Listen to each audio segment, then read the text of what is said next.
Geopolitics অ্যানালাইসিসের আজকের এপিসোডে সবাইকে স্বাগতম। তো চলুন শুরু করি। বর্তমান বিশ্বে যে সংঘাতটি এক মুহূর্তে শুধু মধ্যপ্রাচ্যকে নয় বরং পুরো গ্লোবাল অর্থনীতি ও ভূরাজনীতিকে নাড়া দিচ্ছে, তা হলো ইরানের উপর আমেরিকা ও ইসরায়েলের যৌথ হামলার এই নতুন অধ্যায়। ইরানের সরকারি সূত্র এবং আন্তর্জাতিক গণমাধ্যমগুলো গত কয়েকদিনের বিমান ও মিসাইল হামলায় ইরানের ভেতরে শত শত মানুষ নিহত হয়েছে, আহত হয়েছে আরও অনেক, এবং অনেক সামরিক ও বেসামরিক স্থাপনা ধ্বংস হয়েছে।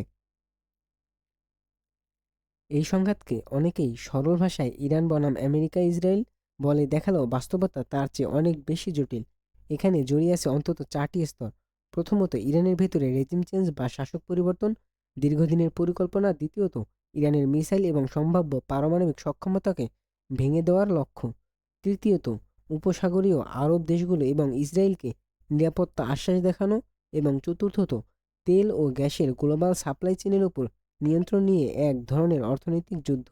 এই যুদ্ধের সরাসরি প্রভাব আমরা দেখছি আন্তর্জাতিক বাজারে। ইরান হরমুজ প্রণালী বন্ধ ঘোষণা করায় এবং কাতার, সৌদি আরব সহ বিভিন্ন দেশের তেল গ্যাস স্থাপনায় হামলা হওয়ায় অপরিশোধিত তেলের দাম, গ্যাসের দাম, শিপিং, ইন্স্যুরেন্স সহ সব কিছুর উপর চাপ বেড়েছে। বিশ্বব্যাপী ব্রেড ক্রুড প্রায় 7 থেকে 10% পর্যন্ত বেড়ে গেছে।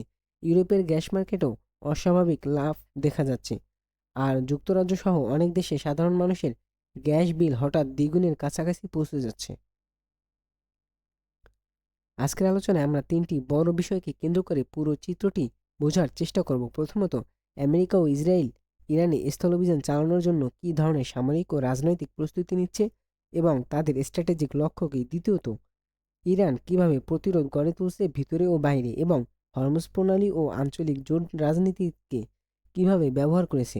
তৃতীয়ত, এই সংঘাত দীর্ঘস্থায়ী হলে এবং যদি স্থলযুদ্ধের পর্যায়ে পূর্ণমাত্রায় পৌঁছায়, তাহলে মধ্যপ্রাচ্য, তুরস্ক, উপসাগরীয় দেশ, এমনকি দক্ষিণ এশিয়ায় ভূরাজনৈতিক ও অর্থনৈতিক কী ঝুঁকি হতে পারে। এর পুরো প্রসঙ্গে একটি গুরুত্বপূর্ণ বিষয় হলো তথ্যযুদ্ধ। পশ্চিমা মিডিয়া, ইরানি রাষ্ট্রায়ত্ত গণমাধ্যম, আরব স্যাটেলাইট চ্যানেল প্রত্যেকে তাদের নিজস্ব ফ্রেমিং দিয়ে খবর দিচ্ছে। কোথাও ইরানকে টেরোরিস্ট রেজিম বলা হচ্ছে, কোথাও আবার আমেরিকা ও ইসরায়েলের হামলাকে আগ্রাসন ব্যাখ্যা দেওয়া হচ্ছে।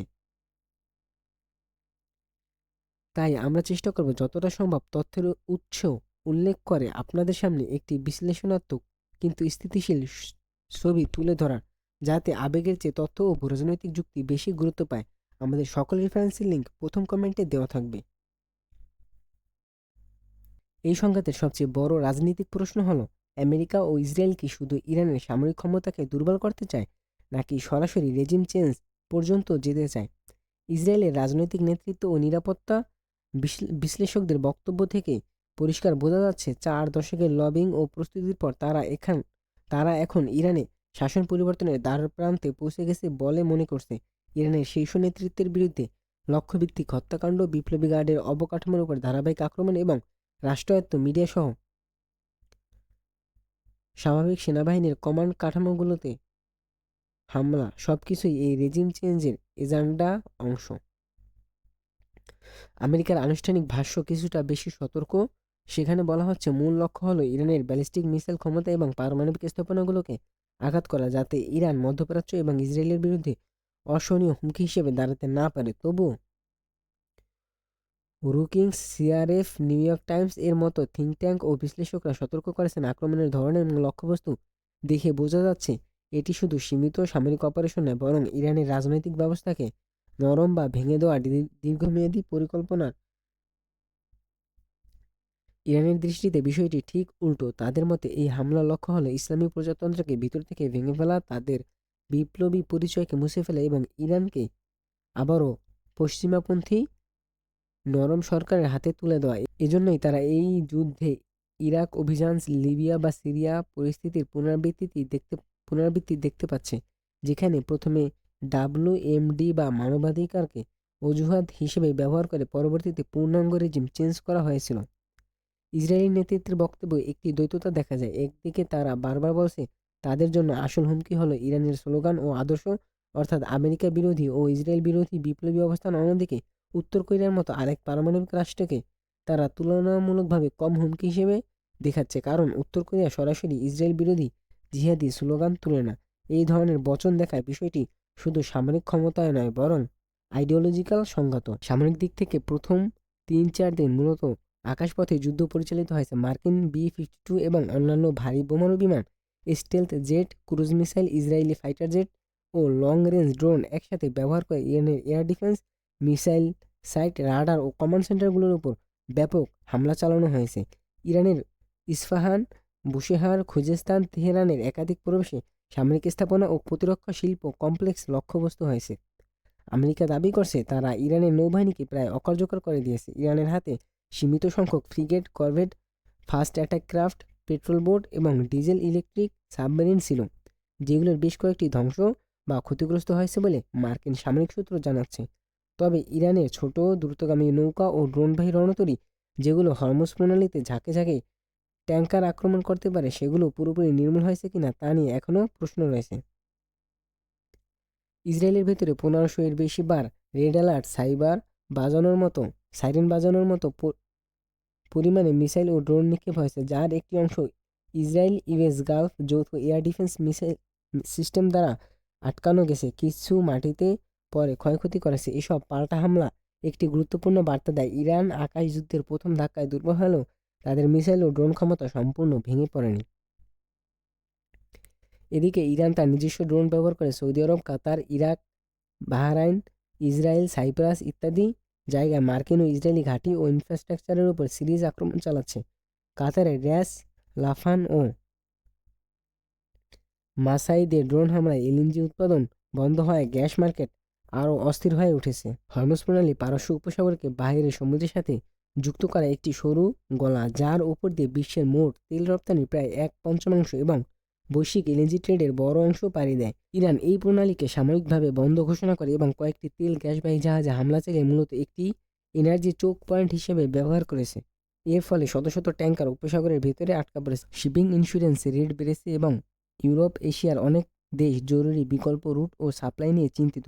শুধু ট্যাঙ্কার আক্রমণই নয়, ইরানি ড্রোন হামলায় সৌদি আরবের একটি বড় রিফাইনারি এবং কাতার এনার্জির গুরুত্বপূর্ণ গ্যাস স্থাপনায় আঘাত করেছে, যার কারণে কাতার সাময়িকভাবে এলএনজি উৎপাদন বন্ধ রেখেছে। এর সরাসরি প্রভাব পড়েছে গ্যাসের স্পট মার্কেটে, বিশেষ করে ইউরোপীয় বাজারে, যেখানে ইতিমধ্যে রাশিয়া ইউক্রেন যুদ্ধের কারণে সাপ্লাই টাইট ছিল।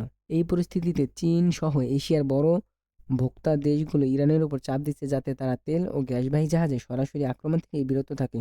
চীন জানে এই প্রণালী পুরোপুরি অচল থাকলে নিজেদের অর্থনীতি সহ পুরো এশিয়ান ম্যানুফ্যাকচারিং বেল্ট মারাত্মক ধাক্কা খাবে, কিন্তু ইরানের বর্তমান কৌশল দেখায় তারা অর্থনৈতিক চাপকে যুদ্ধের অংশ হিসেবে ব্যবহার করতে প্রস্তুত এবং হরমুজ কাট তারা সহজে ছাড়বে না।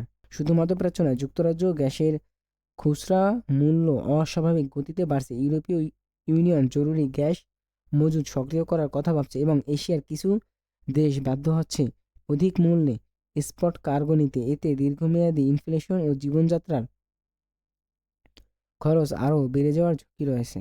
সংঘাত শুরু হওয়ার পর খুব দ্রুত একের পর এক মার্কিন দূতাবাস হামলা লক্ষ্যবস্তুতে পরিণত হয়েছে।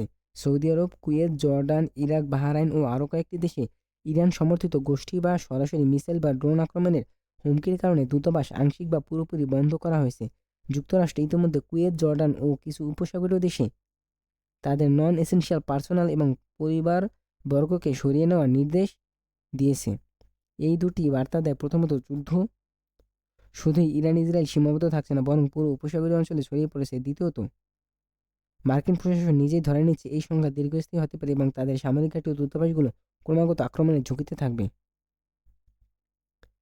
প্রেসিডেন্ট ট্রাম্প প্রকাশ্যে বলেছেন যুদ্ধ কয়েক সপ্তাহের বেশি সময় চলতে পারে এবং প্রয়োজনে স্থল সেনা পাঠানোর বিষয়টিও বিবেচনায় আছে। ইরানের তরফে বার্তা আরও কঠোর। তারা বলছে মার্কিন সেনা যেখানে আছে সেখানেই তারা চাপ বাড়াবে। গালফ কোঅপারেশন কাউন্সিল বা জিসিসি এর ভেতরে বাহরাইন, কুয়েত, সৌদি আরব সহ অনেক দেশে ইরান সমর্থিত গোষ্ঠীগুলো ইতিমধ্যে বিক্ষোভ ও সহিংসতার পথ ধরেছে। বিশেষ করে বাহরাইনে শিয়া সম্প্রদায়ের মধ্যে অস্থিরতা বেড়েছে।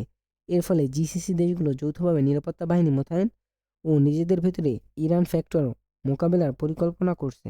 এবার আসি সবচেয়ে গুরুত্বপূর্ণ অংশে, ইরানের সম্ভাব্য স্থল অভিযান। আমেরিকা ও ইসরায়েল জানে সরাসরি পারস্য উপসাগর বন্দির দিক থেকে লাগাতার স্থলযুদ্ধ চালানো কঠিন, তাই তাদের চোখ প্রধানত ইরাক ইরান সীমান্তে। এই সীমান্তে ইরানের সবচেয়ে দীর্ঘ স্থল সীমান্তগুলোর একটি, আর ঠিক এই এলাকাগুলোতেই ইরানের সীমান্ত চৌকি, গার্ডপোস্ট, আইআরজিসি বেসগুলো গত দুদিনে জোরালো আক্রমণের লক্ষ্যবস্তুতে পরিণত হয়েছে। দ্বিতীয় বড় ফ্যাক্টর হলো কুর্দি সশস্ত্র গোষ্ঠী। ইরাকের কুর্দিস্তান অঞ্চলের বহু বছর ধরে মার্কিন ও ইসরায়েলি গোয়েন্দা নেটওয়ার্কের একটি গুরুত্বপূর্ণ প্ল্যাটফর্ম। এখানে বারজামি ও তালাবানি পরিবারের নেতৃত্বে যে কুর্দি রাজনীতি চলছে তার কিছু অংশ আমেরিকার ঘনিষ্ঠ মিত্র হিসেবে পরিচিত। একই সাথে পিকেকে, পিজেএকে, ওয়াইপিজি, কেডাব্লিউএফআই এর মতো বিভিন্ন কুর্দি সশস্ত্র সংগঠনের হেডকোয়ার্টার ও প্রশিক্ষণ ক্যাম্প ইরাকি কুর্দিস্তান ও সিরিয়া সীমান্ত অঞ্চলে বিস্তৃত। ইসরায়েলি ও পশ্চিমা কিছু বিশ্লেষক সরাসরি বলেছেন, ইরাকের কুর্দি মিলিশিয়া ইউনিটগুলোকে উৎসাহিত ও অস্ত্র সহায়তা দিয়ে ইরানের উত্তর পশ্চিমাঞ্চলে একটি গ্রাউন্ড ইনকারসোর চালানো যেতে পারে। এর আগে বি-52 এবং অন্যান্য এয়ার প্ল্যাটফর্ম দিয়ে উত্তর পশ্চিম ইরানের উপর এয়ার সুপিরিয়রিটি নিশ্চিত করে এরপর কুর্দি ফোর্সকে অগ্রভাগে রেখে একটি প্রক্সি গ্রাউন্ড ওয়্যার তৈরি করার কথা আলোচনা হচ্ছে। কিন্তু কুর্দি গোষ্ঠীগুলোর মধ্যে দ্বন্দ্ব ও সীমাবদ্ধতা রয়েছে। তারা নিজেরাই এখনও সরাসরি ইরানে স্থলাভিযান চালাতে অনীহা প্রকাশ করেছে, কারণ তারা জানে যদি ইরান সম্পূর্ণভাবে ভেঙে পড়ে তাহলে তুরস্ক ও অন্যান্য প্রতিবেশী রাষ্ট্র তাদের বিরুদ্ধে আরও আক্রমণাত্মক হয়ে উঠতে পারে। তাই ইউএস ইসরায়েল আপাতত কৌশল হচ্ছে এই গোষ্ঠীগুলোকে ধীরে ধীরে উস্কে দেওয়া, গোপনে ফাইন্যান্স ও অস্ত্র বাড়ানো এবং ইরানের সীমান্ত দুর্বল হওয়া মাত্রই তাদের মাঠে নামানো। ইরানের ভেতরে শুধুই কুর্দি নয়, আরও কয়েকটি গোষ্ঠীকে ব্যবহার করার চেষ্টা চলছে। আজারি কুর্দিদের একটি অংশ, বালুচ, সুন্নি গোষ্ঠী এবং কিছু শিয়া বিরোধী বা সরকার বিরোধী গোষ্ঠী বহুদিন ধরে ইরানের রাষ্ট্রের বিরুদ্ধে অসন্তোষ পোষণ করে আসছে। যেখানে সামাজিক বঞ্চনা, অর্থনৈতিক বৈষম্য বা ধর্মীয় বৈচিত্র্য আছে, সেখানে বহিরাগত শক্তির জন্য কাজ করা তুলনামূলক সহজ হয়। এই অনুভূতিকে কাজে লাগিয়ে ইরানের ভিতরে সফট ফ্রন্ট খুলতে চায় মার্কিন ইসরায়েলি নেটওয়ার্ক। গত কয়েক বছর ধরে ইরানে যে বিক্ষোভ ও দাঙ্গা দেখা গেছে, নারীর অধিকার, জ্বালানি মূল্য বৃদ্ধি বা ভিন্ন ভিন্ন স্থানীয় ইস্যুতে, সেগুলোর সামাজিক অর্থনৈতিক শিকড় বাস্তব, কিন্তু বহিরাগত প্রচারণা ও সমর্থন অনেক ক্ষেত্রে এই ক্ষোভকে রেজিম চেঞ্জ ঘরানোর দিকে ঠেলে দিয়েছে। এখনকার যুদ্ধের প্রেক্ষাপটে সেই সম্ভাবনা আরও বেশি। যদি আকাশ থেকে ধারাবাহিক হামলা চলতে থাকে, নেটওয়ার্ক, বিদ্যুৎ, পানি ও জ্বালানি সরবরাহ ক্ষতিগ্রস্ত হয়, তাহলে জনগণের ক্ষোভকে সরকার বিরোধী বিদ্রোহে রূপান্তর করা সহজ হয়ে যায়। ইরানও বিষয়টি বোঝে, তাই একদিকে তারা ভেতরে নিরাপত্তা বাহিনী ও বিপ্লবী গার্ডকে আরও শক্তিশালী করছে এবং কড়াভাবে পরিচালিত করছে। আরেকদিকে ইরাকে থাকা নিজেদের মিত্র মিলিশিয়া যেমন শিয়া হাশদ আল শাবিহ, হিজবুল্লাহ ইত্যাদিকে সক্রিয় করে ইরাক, সিরিয়া, লেবানন করিডোরে মার্কিন ও ইসরায়েলি লক্ষ্যবস্তুতে চাপ বাড়াচ্ছে। এর উদ্দেশ্য শুধু বাইরের যুদ্ধ নয়, ভেতরের কালার রেভলিউশন ধরনের পরিস্থিতি ঠেকানো। এখন প্রশ্ন আসে, তুরস্ক কোথায়? সিরিয়া ও ইরানে আমেরিকার ডেমোক্রেসি প্রকল্পে সবচেয়ে বড় ভৌগোলিক ক্ষতিগ্রস্তদের একজন হলো তুরস্ক। সিরিয়ায় কুর্দি সশস্ত্র গোষ্ঠীকে ইউএসএ দীর্ঘদিনের সামরিক সহায়তা তুরস্কের সীমান্ত নিরাপত্তার জন্য বড় হুমকি। একইভাবে ইরাক যুদ্ধ ও পরবর্তী কুর্দি স্বায়ত্তশাসনের প্রকল্পেও তুরস্কের দক্ষিণ সীমান্তে এক ধরনের পার্মানেন্ট সিকিউরিটি ডিলেমা তৈরি করেছে। বর্তমানে ইরান যুদ্ধেও ইউএস ইসরায়েল কুর্দি ফ্যাক্টরকে যতই সক্রিয় করবে ততই তুরস্ক নিজেকে আরও চাপের মধ্যে অনুভব করবে। একদিকে ন্যাটো সদস্য হিসেবে তুরস্ক প্রকাশ্যে আমেরিকার বিরুদ্ধে যেতে চায় না, অন্যদিকে কুর্দি শক্তি আরও প্রসারিত হলে তা সরাসরি তুরস্কের ভৌগোলিক অখণ্ডতার জন্য হুমকি তৈরি করতে পারে। এজন্যই তুরস্ক এক ধরনের নিজেকে বাঁচিয়ে চলা পলিসি নিচ্ছে, যতটা সম্ভব সরাসরি সংঘাতে না জুড়ে নিজেকে সীমান্ত নিরাপত্তা, সিরিয়া ইরাক সীমান্ত, কুর্দি উপস্থিতি এবং অভ্যন্তরীণ স্থিতিশীলতা প্রাধান্য দিচ্ছে। শেষ অংশে আমরা সংক্ষেপে তিনটি সম্ভাব্য দৃশ্যপট তুলে ধরতে পারি। প্রথমত, সীমিত সময়ের আকাশযুদ্ধ ও টার্গেটেড হামলা, যেখানে কয়েক সপ্তাহ ধরে বিমান ও মিসাইল আক্রমণ চলবে কিন্তু পূর্ণাঙ্গ স্থলাভিযান হবে না। এই পরিস্থিতিতে ইরানের সামরিক ও এনার্জি অবকাঠামো ক্ষতিগ্রস্ত হবে। তেল গ্যাসের দাম কিছুদিন অস্থিতিশীল থাকবে, কিন্তু ইরানের রাষ্ট্র ব্যবস্থা ভেঙে পড়বে না।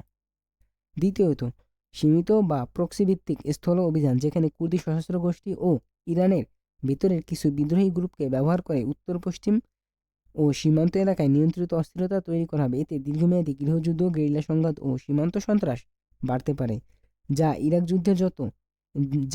যুদ্ধের মতো জটিলতা তৈরি করবে। তৃতীয়ত, পূর্ণাঙ্গ রেজিম চেঞ্জ প্রচেষ্টা ব্যর্থ হলেও ইরান ইউএস ইসরায়েল সম্পর্ক একটি নতুন নিম্ন পর্যায়ে স্থায়ী হবে, যেখানে ইরান আরও বেশি চীন রাশিয়া ব্লকের দিকে ঝুঁকবে। উপসাগরীয় রাজনীতিতে ব্লক পোলারাইজেশন বাড়বে এবং দীর্ঘমেয়াদী ভাবে মধ্যপ্রাচ্য একটি পার্মানেন্ট লো ইন্টেন্সি ওয়্যার জোনে পরিণত হওয়ার ঝুঁকি থাকবে। আজকে এই পর্যন্তই। এতক্ষণ পর্যন্ত আমাদের সাথে থাকার জন্য সবাইকে ধন্যবাদ।